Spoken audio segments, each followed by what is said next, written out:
नमस्कार विद्यार्थी मित्रांनो, मी प्राध्यापक शर्मिला साळवे. आपणा सर्वांचे शर्मिलाज डिजिटल बी.एड या प्लॅटफॉर्मवरती पुन्हा एकदा सहर्ष स्वागत करते.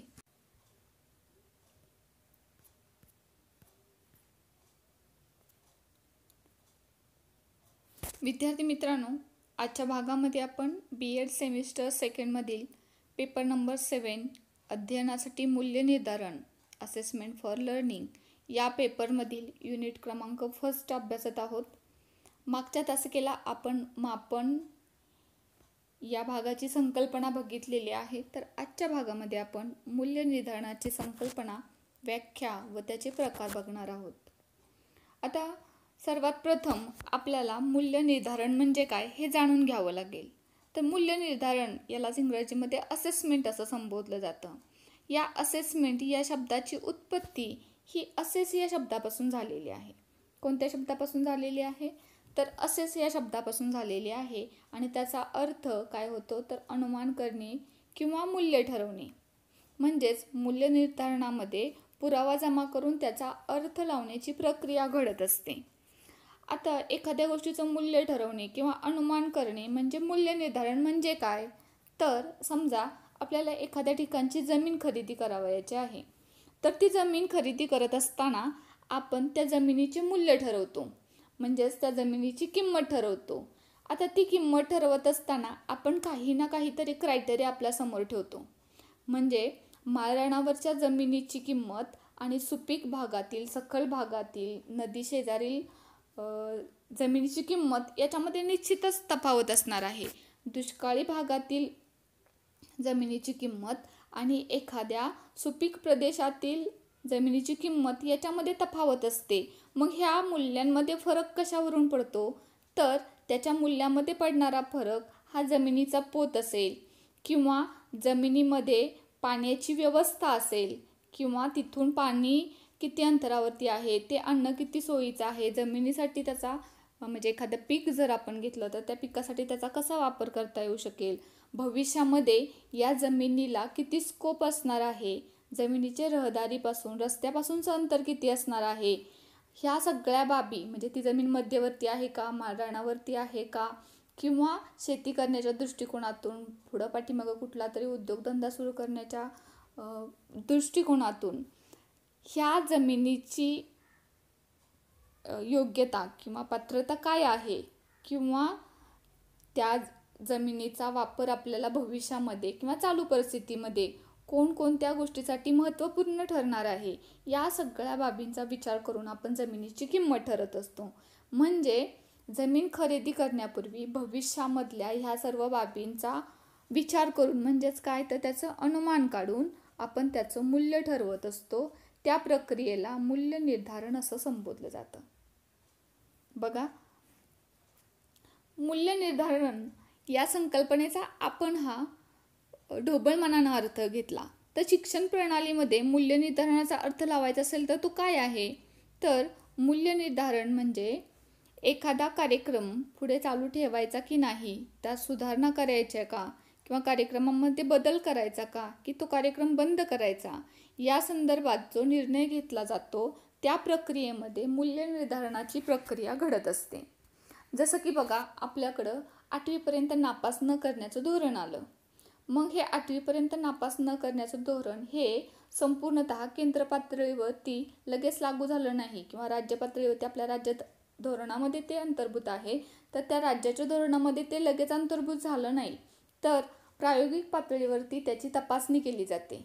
काही विशिष्ट भागामध्ये थोडक्यात त्याचा प्रयोग केला जातो आणि तो प्रयोग केल्याच्या नंतर तो प्रयोग कितपत यशस्वी झाला याची दक्षता घेऊन किंवा त्याचं मूल्यमापन करून त्याची चाचपणी करून तो कार्यक्रम आपण पुढं चालू ठेवायचा की त्याच्यामध्ये काही सुधारणा आवश्यक आहेत, कार्यक्रमामध्ये काही बदल अपेक्षित आहे का, तो कार्यक्रम पूर्णतः निरुपयोगी आहे, ह्या सर्व बाबींचा विचार करून तज्ज्ञ असतील, शिक्षण तज्ज्ञ असतील किंवा काही शिक्षण क्षेत्रातील नामांकित व्यक्ती असतील, काही राजकारणी असतील, या सर्वांच्या विचार मंथनातून शेवटी अंतिम निर्णय घेतला जातो.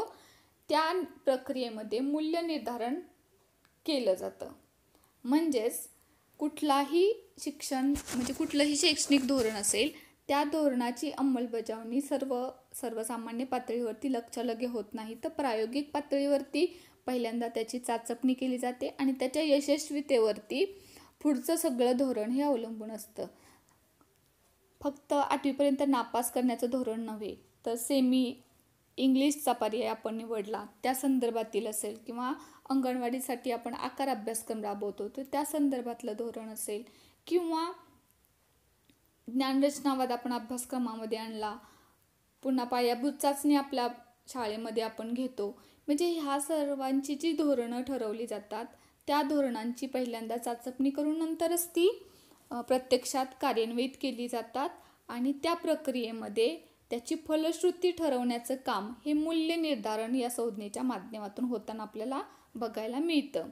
म्हणजे मूल्य निर्धारणामध्ये आपण काही निकष ठरवतो की मुलांची प्रगती ह्याच्यामध्ये कितपत साध्य होऊ शकते, मुलांना याचा फायदा काय होईल, शिक्षकाला याचा फायदा काय होईल, पालकांना याचा फायदा काय होऊ शकतो, शाळेची गुणवत्ता टिकवण्यासाठी किंवा वाढवण्यासाठी त्याची काय मदत होऊ शकते, तो अनिवार्य करणं कितपत सोयीचं आहे, समाजाच्या दृष्टिकोनातून ते कितपत योग्य आहे, या सर्व बाबींचा विचार करून अंतिम निर्णय नंतर घेतला जातो. त्या संज्ञेमध्ये अन्वयार्थ लावण्याची जी प्रक्रिया आहे ती मूल्य निर्धारणामध्ये घडते. याच्यावरून तुम्हाला मूल्य निर्धारणाची संकल्पना म्हणजे काय हे लक्षात आलेलं असेल. आपण नंतर मूल्य निर्धारणाच्या व्याख्या बघूयात, म्हणजे तुमची ही कन्सेप्ट अजून जास्त क्लिअर होईल. आता मूल्य निर्धारणाच्या व्याख्या बघत असताना पहिली व्याख्या आहे, मापनीय एककामध्ये ज्ञान, कौशल्ये, अभिवृत्ती आणि विश्वास यांचे अहवाल तयार करण्याची प्रक्रिया म्हणजे मूल्य निर्धारण. म्हणजे या संकल्पने म्हणजे काय, मापनीय एककामध्ये आपण बघितलं की मागच्या तासिकेला मापनाची वेगवेगळी एककं आहेत की आपल्याला लांबी, रुंदी, उंची, खोली की आणखी कोणते घटक अभ्यासायचे आहेत त्या अनुषंगानं आपल्याला ते मापन साधन वापरावं लागतं. त्याप्रमाणे आपल्याला मापन करायचं आहे ते कशाचं, खोली उंचीचं नाही तर ज्ञान, कौशल्य, अभिवृत्ती आणि विश्वास याचं मापन करायचं आहे. त्यासाठी आपल्याला योग्य ते मापनीय एकक लागणार आहे आणि त्या एककाचा वापर करून अहवाल तयार करण्याची जी प्रक्रिया घडते त्याला मूल्य निर्धारण असं संबोधलं जातं. म्हणजे ज्ञानरचनावाद अभ्यासक्रमामध्ये अंतर्भूत करायचं असेल तर ज्ञानरचनावादाची संकल्पना काय आहे, त्या संकल्पनेच्या माध्यमातून मुलांमध्ये कोणती कौशल्ये विकसित केली जाणार आहेत, समाजाचा, मुलांचा, पालकांचा, एकंदरीत शिक्षण व्यवस्थेचा त्याच्याकडे बघण्याचा दृष्टिकोन काय असणार आहे आणि ते कितपत विश्वासार्ह आहे, या सर्व बाबींचा पूर्ण अर्थाने सर्वांगीण विचार करून अहवाल तयार करण्याची जी प्रक्रिया घडते त्याला मूल्य निर्धारण असं संबोधलं जातं. त्यानंतर आपण दुसरी व्याख्या बघूयात. मूल्य निर्धारण ही एक संज्ञा आहे, सर्व प्रकारची माहिती गोळा करण्यासाठी ती वापरली जाते.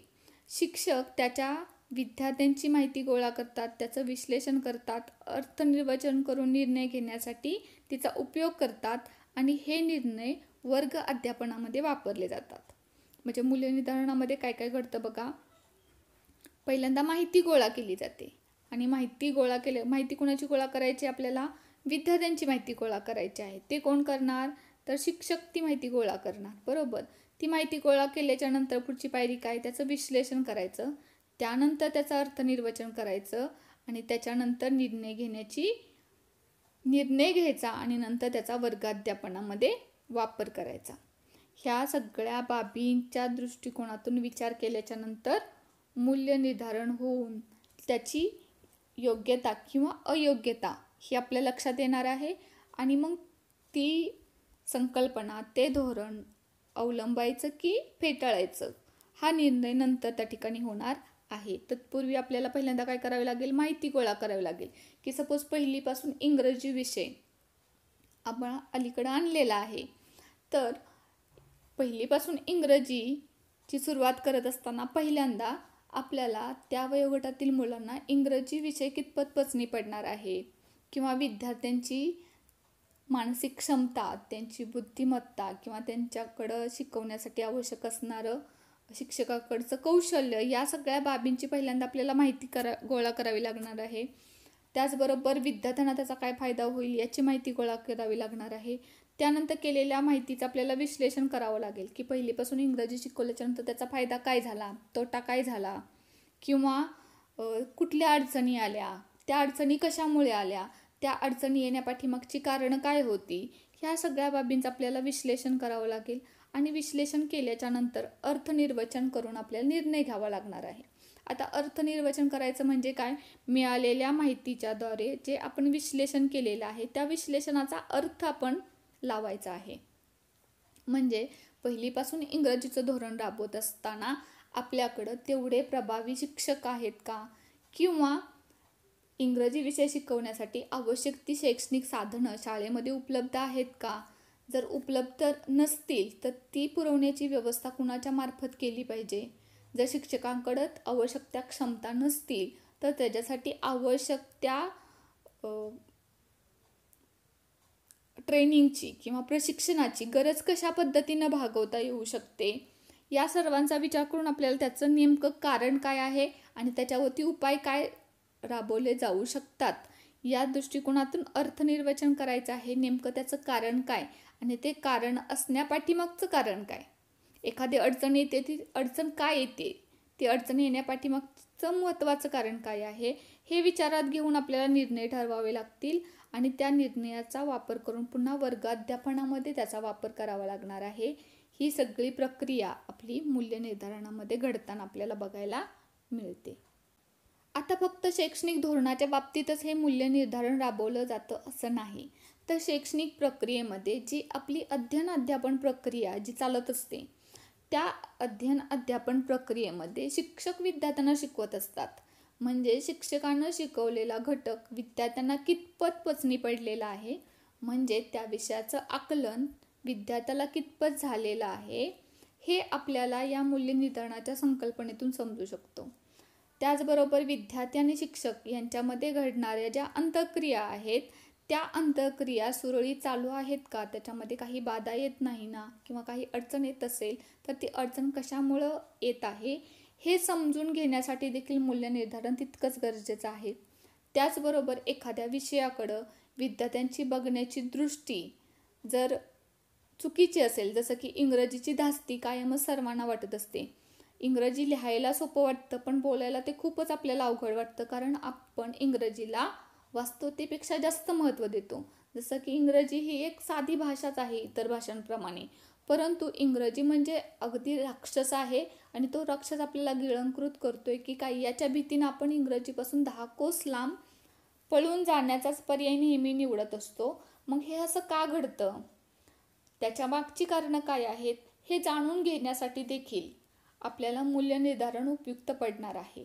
त्याचबरोबर गणिताची सुद्धा मुलांना भीती वाटते, किंवा सायन्स इंग्रजीमधून शिकताना सायन्समधल्या शब्दांची मुलांना म्हणजे जड जाते, ती संकल्पना शिकताना मुलांना ते पचनी पडत नाही.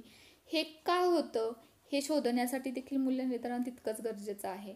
म्हणजेच फक्त शैक्षणिक धोरणच नाही तर विद्यार्थ्यांची प्रगती आजमावण्यासाठी शिक्षकांनी शिकवलेला घटक विद्यार्थ्यांना कितपत समजलेला आहे हे समजण्यासाठी या मूल्य निर्धारणाचा आपल्याला अत्यंत उपयोग होतो, हे या व्याख्यावरून आपल्या लक्षात आलेलं असेल. यानंतर आपण मूल्य निर्धारणाचे प्रकार किंवा त्याचं वर्गीकरण कोणकोणत्या भागामध्ये किती प्रकारामध्ये केलं जातं ते बघणार आहोत. तर मूल्य निर्धारणामध्ये पहिला प्रकार त्याचा येतो ते म्हणजे आकारिक मूल्य निर्धारण, दुसरा आहे संकलित मूल्य निर्धारण, तिसरा आहे वास्तव मूल्य निर्धारण, चौथा आहे पर्यायी मूल्य निर्धारण, पाचवा आहे निकष संदर्भीय मूल्य निर्धारण आणि सहावं आहे मानक संदर्भीय मूल्य निर्धारण. हे मूल्य निर्धारणाचे एकूण 6 प्रकार आहेत: आकारिक, संकलित, वास्तव, पर्यायी, निकष संदर्भीय आणि मानक संदर्भीय मूल्य निर्धारण. आता पैकी आपण मूल्य निर्धारणाचा पहिला प्रकार बघूयात, आकारिक मूल्य निर्धारण. आता आकारिक मूल्य निर्धारण म्हणजे काय, तर फॉर्मेटिव्ह असेसमेंट.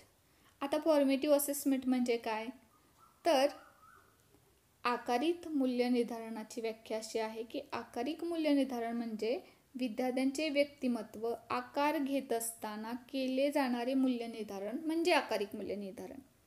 बघा पुन्हा एकदा ही व्याख्या वाचते म्हणजे शब्दावरूनच तुमच्या लक्षात घेईल की विद्यार्थ्यांचं व्यक्तिमत्व आकार घेत असताना केलं जाणारं जे मूल्यनिर्धारण आहे त्याला आकारिक मूल्यनिर्धारण असं संबोधलं जातं. म्हणजे वर्गामध्ये अध्यापन प्रक्रिया सुरू असते, बरोबर. वर्गामध्ये शिकवण्याची प्रक्रिया सुरू असते म्हणजे काय, तर शिक्षक अध्यापनाचं काम करतो तर विद्यार्थी अध्ययनाचं काम करतो. म्हणजे ही अध्यापन प्रक्रिया सुरू असताना अध्ययनाचा प्रत्येक टप्पा गाठण्यापूर्वी जे मूल्यनिर्धारण केलं जातं किंवा त्याची पडताळणी केली जाते त्याला आकारिक मूल्यनिर्धारण असं संबोधलं जातं. म्हणजे ही प्रक्रिया कधी सुरू असते, तर अध्यापन प्रक्रिया सुरू असताना आकारिक मूल्यनिर्धारण केलं जातं. अध्यापन प्रक्रिया सुरू असताना म्हणजे बघा, शिक्षक एखादा कुठल्याही विषयाचा, इतिहास असेल, भूगोल असेल, विज्ञान असेल, गणित असेल किंवा इंग्रजी असेल, कुठल्याही विषयाचं अध्यापन करत असताना मध्ये मध्ये आपल्याला काही क्वेश्चनिंग करत असतात, बरोबर. म्हणजे हे क्वेश्चनिंग करणे सुद्धा कशामध्ये अभिप्रेत आहे, तर आकारिक मूल्यनिर्धारणामध्ये. म्हणजे आपण बरोबर त्या ट्रॅकनं चाललेलो आहे का हे शिक्षकालाही समजतं आणि आपण जो घटक शिकवतोय ते विद्यार्थ्यांना समजतंय की नाही, त्यांना काही अडचणी येत आहेत का, हे समजण्यासाठी आपण काही प्रश्न वर्गामध्ये विचारत असतो. त्याचबरोबर विद्यार्थ्यांच्या पूर्वज्ञानावरती आधारित एखाद्या गोष्टीची उजळणी करत असतो किंवा विद्यार्थ्यांना एखादा प्रयोग दाखवत असताना पाठीमागच्या इयत्तांमध्ये किंवा कधीतरी कुठंतरी ऐकलेला वाचलेला प्रयोगाचं उदाहरणासही काहीतरी स्पष्टीकरण आपण त्या ठिकाणी देत असतो. ह्या सगळ्या प्रक्रिया ह्या अध्यापन प्रक्रिया सुरू असताना केल्या जातात. त्याच्या माध्यमातून मुलांचं पूर्वज्ञान जागृत करणं, नवीन ज्ञानाशी त्यांना समन्वय साधण्यासाठी मदत करणं आणि या प्रक्रियेमध्ये जर काही अडचणी येत असतील तर त्या अडचणी दूर करणं, ही प्रक्रिया आकारिक मूल्यनिर्धारणामध्ये पार पाडली जाते. बघा, आकारिक मूल्यनिर्धारण म्हणजे थोडक्यात काय, तर शिकण्याची प्रक्रिया योग्य रीतीने अपेक्षित गतीने चालली आहे का याची पडताळणी करणारं मूल्यनिर्धारण म्हणजे आकारिक मूल्यनिर्धारण. म्हणजे शिकण्याची प्रक्रिया जी आहे ती योग्य रीतीने आणि योग्य गतीने चाललेली आहे का याची पडताळणी या आकारिक मूल्यनिर्धारणामध्ये केली जाते. म्हणजे काय, तर म्हणजे बघा, एखाद्या शिक्षकाला गणित विषयातील बोर्ड मास ही संकल्पना शिकवायची आहे. तर बोर्ड मास ही संकल्पना शिकवण्यापूर्वी विद्यार्थ्यांना मूलभूत गणितातल्या ज्या क्रिया आहेत, गणितातील बेरीज, वजाबाकी, गुणाकार आणि भागाकार या क्रिया पहिल्यांदा व्यवस्थित आल्या पाहिजे, तरच बोर्ड मासवरती आधारित गणित ती चांगल्या रीतीनं सोडवू शकतील. मग पहिल्यांदा जर मुलांना भागाकार व्यवस्थित येत नसेल तर ही गणितं त्यांची चुकणार आहेत. म्हणजे आपण शिकवत असणारा घटक त्याच्याशी रिलेटेड ज्या बाकीच्या बेसिक कन्सेप्ट आहेत त्या मुलांच्या क्लिअर आहेत का, आणि त्या क्लिअर असतील तर योग्य त्या वेळेमध्ये कमी कालावधीमध्ये त्यांना सहजरित्या त्या प्रयोगात आणता येतात का. म्हणजे एखादं भागाकाराचं गणित सोडवण्यासाठी एखादा विद्यार्थी जर अर्धा तास लावत असेल तर त्याची गती योग्य आहे असं आपण म्हणू शकत नाही. तर ह्या बोर्डमासवरची गणितं सोडवण्यासाठी त्याला ह्या बाकीच्या ज्या बेसिक कन्सेप्ट आहेत त्याच्यावरती आधारित गणितं चटकीनं सोडवता आली पाहिजेत. त्याचबरोबर कोणत्या क्रिया करायच्या आहेत हे त्याला निरीक्षणातून लगेच समजलं पाहिजे. हे करण्यासाठी त्याची गती अपेक्षित असायला पाहिजे आणि याची पडताळणी करण्यासाठी आपल्याला आकारिक मूल्यनिर्धारण उपयुक्त पडतं. सपोज इंग्रजीमधला टेन्स तुम्हाला शिकवायचे आहेत, त्यापूर्वी विद्यार्थ्यांना सब्जेक्ट म्हणजे काय, वर्ब म्हणजे काय, ऑब्जेक्ट म्हणजे काय हे कळायला पाहिजे. त्याचबरोबर सब्जेक्ट कोणकोणते असू शकतात, मग ते फक्त सजीव गोष्टीच असतात का, निर्जीव वस्तूच असतात का, मग सजीव वस्तूंसाठी काय वापरतात, निर्जीव वस्तूंसाठी प्रोनाउन काय वापरतात, ह्या गोष्टी देखील त्यांच्या क्लिअर असायला हव्यात. त्याचबरोबर व्हर्बचे बेसिक फॉर्म कुठला, पार्टिसिपल त्याच्यातलं कुठलं आहे, पास्ट पार्टिसिपल कुठला आहे, ह्या गोष्टी देखील त्याला त्याच्यातलं वर्गीकरण, त्याच्यातला भेदाभेद जाणता आला पाहिजे. तरच त्याला टेन्सवरती आधारित जी उदाहरणं आहेत ती योग्य रीतीनं सोडवता येऊ शकतात. म्हणजे टेन्सची संकल्पना शिकवण्यापूर्वी मुलांच्या बाकीच्या बेसिक ज्या संकल्पना आहेत, जसं की पार्ट्स ऑफ स्पीच किंवा वाक्यांचे प्रकार, या गोष्टींबद्दल त्याला थोडक्यात माहिती असायला हवी. त्याचबरोबर कुठल्या क्रियापदाचं कोणतं रूप कुठल्या काळामध्ये होतं हे देखील त्याला माहिती असायला हवं. आणि ह्या गोष्टी जर त्याला माहिती असतील तरच ती योग्य गतीने अपेक्षित ती प्रगती साधू शकतात. याची पडताळणी करण्यासाठी आपल्याला आकारिक मूल्य निर्धारण उपयुक्त पडणार आहे. म्हणजेच आपण वर्गामध्ये एखादा घटक शिकवत असताना मुलांचं पूर्वज्ञान जागृत करत असतो, मुलांना काही प्रश्न विचारत असतो किंवा पाठीमागच्या घटकामध्ये त्याच्याशी रिलेटेड एखादा टॉपिक शिकवलेला असेल तर त्याची आपण उजळणी करत असतो. त्याच्या माध्यमातून आकारिक मूल्य निर्धारण साधण्याचा प्रयत्न केला जात असतो. त्यानंतर आता पुढची संकल्पना आपण अभ्यासूयात, ती म्हणजे संकलित मूल्य निर्धारण. आता संकलित मूल्य निर्धारण म्हणजे काय, तर संकलित मूल्य निर्धारण म्हणजे विद्यार्थ्यांचे वर्षाच्या शेवटी केलं जाणारे मूल्य निर्धारण.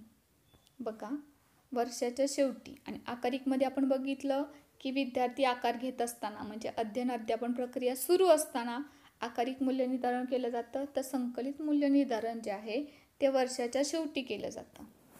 म्हणजेच एखादा पाठ्यक्रम पूर्ण झाल्याच्या नंतर वर्षाच्या शेवटी त्या पाठ्यक्रमाबाबत विद्यार्थ्यांची संपादन क्षमता किती आहे हे आजमावण्यासाठी संकलित मूल्य निर्धारण केलं जातं. म्हणजे 5वीच्या इयत्तेमध्ये विद्यार्थी असतील तर वर्षाच्या शेवटी विद्यार्थी 6वीत जाण्यासाठी आवश्यक ती त्यांच्यामध्ये गुणवत्ता झालेली आहे का, सुधारणा झालेली आहे का, किंवा त्यांनी आवश्यक 5वीच्या मुलांसाठी आवश्यक असणाऱ्या क्षमता विकसित केलेल्या आहेत का नाही हे आजमावण्यासाठी आपण वार्षिक परीक्षा घेतो. त्या परीक्षेच्या माध्यमातून संकलित मूल्य निर्धारण केलं जातं. म्हणजे वर्षभर जे जे घटक आपण अभ्यासले त्याच्यावरती आधारित एखादी प्रश्नपत्रिका म्हणजे प्रत्येक विषयाची आपल्याला दिली जाते. ठराविक वेळेमध्ये ठराविक गुणासाठी ठराविक कालावधीमध्ये आपल्याला तो क्वेश्चन पेपर सोडवायचा असतो आणि त्याच्यातून आपण किती गुण मिळवले त्याच्यावरती आपली गुणवत्ता त्या ठिकाणी ठरत असते. ते करणं म्हणजे संकलित मूल्य निर्धारण. थोडक्यात आकारिक मूल्य निर्धारणामध्ये दिसून आलेली विद्यार्थ्यांची जी प्रगती आहे ती टिकून आहे किंवा नाही हे पाहण्यासाठी सत्र किंवा वर्षाच्या शेवटी जे मूल्यमापन केलं जातं त्याला संकलित मूल्यमापन असे म्हटले जाते. संकलित मूल्य निर्धारण असं संबोधलं जातं. म्हणजे आकारिक मूल्य निर्धारणामध्ये आपण थोड्या कालावधीनंतर आधीमध्ये चाचण्या काही छोट्या घेत असतो किंवा मुलांची तोंडी उजळणी घेत असतो. याच्या माध्यमातून विद्यार्थ्यांची जी प्रगती आपल्याला दिसते ते टिकून आहे का नाही हे वर्षाच्या शेवटी पाहण्याची जी प्रक्रिया आहे ती संकलित मूल्य निर्धारणामध्ये बघितली जाते. त्यानंतर आता संकलित मूल्य निर्धारण करण्यासाठी कुठली साधनं किंवा तंत्र वापरली जातात, तर वर्गामध्ये प्रत्येक घटक शिकून झाल्याच्या नंतर तिमाही, सहामाही, वार्षिक परीक्षा आपण घेतो ते सुद्धा शिक्षक निर्मित चाचण्यामध्ये येतं. त्याचबरोबर संपादन चाचण्या काही विद्यार्थ्यांच्या आपण घेत असतो की विद्यार्थ्यांना ठराविक घटक कितपत समजलेला आहे ह्याच्यासाठी संपादन चाचणी आपण घेत असतो. प्रात्यक्षिक परीक्षा विद्यार्थ्यांची प्रॅक्टिकल एक्झाम आपण घेत असतो. लेखी आणि तोंडी परीक्षा घेत असतो. हे सगळे जे प्रकार आहेत ते संकलित मूल्यमापनामध्ये अंतर्भूत होतात. अशा रीतीने आज आपण आकारिक मूल्यमापन आणि संकलित मूल्यमापन या घटकाविषयी सविस्तर माहिती बघितलेली आहे. मूल्य निर्धारणाची संकल्पना, व्याख्या आणि या मूल्य निर्धारणाचे 2 प्रकार आकारिक मूल्य निर्धारण आणि संकलित मूल्य निर्धारण याबाबत आपण माहिती बघितलेली आहे. पुढील प्रकारांची माहिती आपण पुढील तासिकेला बघूया. तोपर्यंत थँक्यू सो मच.